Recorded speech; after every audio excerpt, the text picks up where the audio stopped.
Welcome back to Jaded Joy Stories. I'm your host, Brutus, and today, we're diving into the captivating world of malicious compliance. These tales from the depths of Reddit showcase the art of turning the tables in the most unexpected ways. Before we delve into these stories, make sure to hit that like button below, and subscribe to Jaded Joy Stories so you won't miss any of our videos. Your support keeps the stories coming. Now, let's jump right in. By user Winchester6365.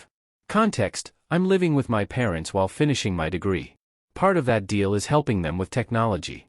I'm by no means a computer genius, but I can generally get devices to do what I need them to. Onto the story, one of the cable/PVR boxes stopped working.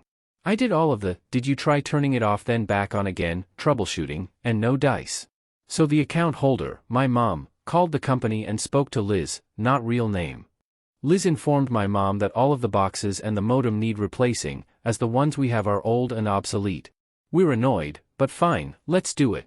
This leads to Liz telling my mom that they no longer offer the plan she currently has, and was coming in with some high-pressure tactics to upsell my mom on things she doesn't even need. Frequently cutting her off, talking over her, being condescending for her minimal knowledge of tech jargon. My mom then cut Liz off, asked her to call back in a few hours so she can discuss it with her husband. Liz reluctantly agrees, and they hang up. My mom catches me up, seeming frazzled that a "please fix this box" call turned into "completely overhaul the cable/phone/internet equipment and plan." She asks me to help. Cue malicious compliance. The 2-hour gap she was supposedly discussing with her husband was actually time I spent piecing together a new bundle for her. All new boxes, new modem, faster internet, same phone, same cable, plus 6 months of free streaming, all for about 70% of what she was paying before. Edit: for clarity, I went to the company's website to find bundling info. This was all through one company. Edit 2, the salesperson was definitely unhappy. I wonder if they get % commission, and the company ends up making less money off my mom each month. Now that you've heard about that adventure in dealing with the cable company's upselling tactics, let's switch gears and dive into another intriguing tale of malicious compliance. From user sad_puppy_eyes. A while ago, I was in charge of training for a large organization. I mostly did the organizing. For a fictitious example, I might coordinate the dean of medicine at Yale to come in and give a speech to 200 employees. Our usual location was a large auditorium/classroom, complete with podium and computer. The aforementioned dean might show up with a PowerPoint that he needed to run, etc., so I had my 2 admin assistants show up at 7:45 a.m. each morning, to make sure whatever the room was running for whatever speaker/lecturer was there, as the usual start time was 0800. Sometimes, as was bound to happen, computer issues arose. Not too often, maybe once or twice a month, tops. Maybe the dean couldn't pull up his PowerPoint. So, we'd call our IT guy, Gary, who was 2 offices away, and he'd come and fix the problem. Everyone was happy. Until Gary retired. His new replacement, Todd, didn't like the arrangement.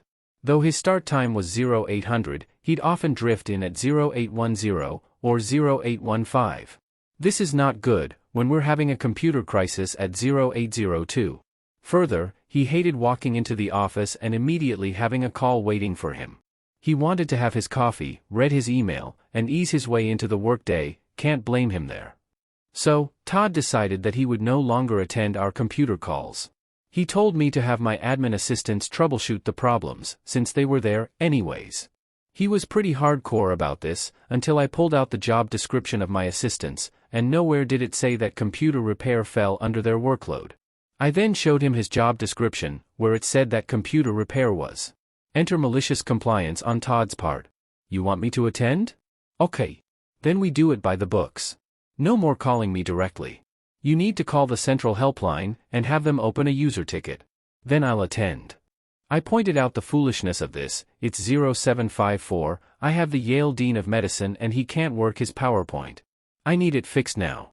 I can't spend 15 minutes waiting on hold for the next available helpdesk agent, then 15 minutes explaining the problem to them, then having them open a ticket and send it to Todd, then another 20 minutes before Todd opens/responds to the ticket.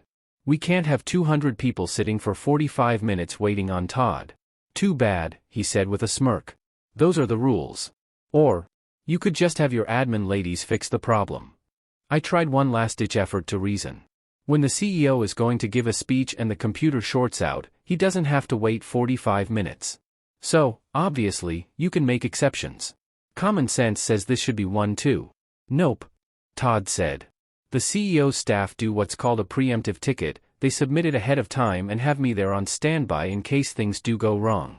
So, yes, even he has to do the ticket process. Okay, Todd, I see your malicious compliance, and raise you one of my own. The next morning, I sat with coffee in hand, and waited, smiling in anticipation. Sure enough, my door burst open, with a furious Todd. What the heck is this? He snarled, waving a printout. I had submitted preemptive tickets for every day, for the next 3 months, requiring Todd to be at my training room at 7:45 every day, just in case there was a computer emergency.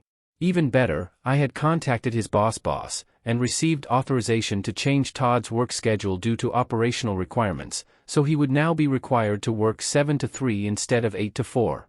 Or, you could just pick up the dang phone when I call, and come over. We agreed that the ticket process would not be necessary, and he would show up as needed. And that concludes another journey through the tales of Reddit. If you enjoyed today's story, be sure to hit that like button and subscribe to Jaded Joy Stories, so you never miss out on the next adventure. And hey, if you've got your own story to share, feel free to drop a comment below. You never know, you might hear your story told one day. This is Brutus, see you next time.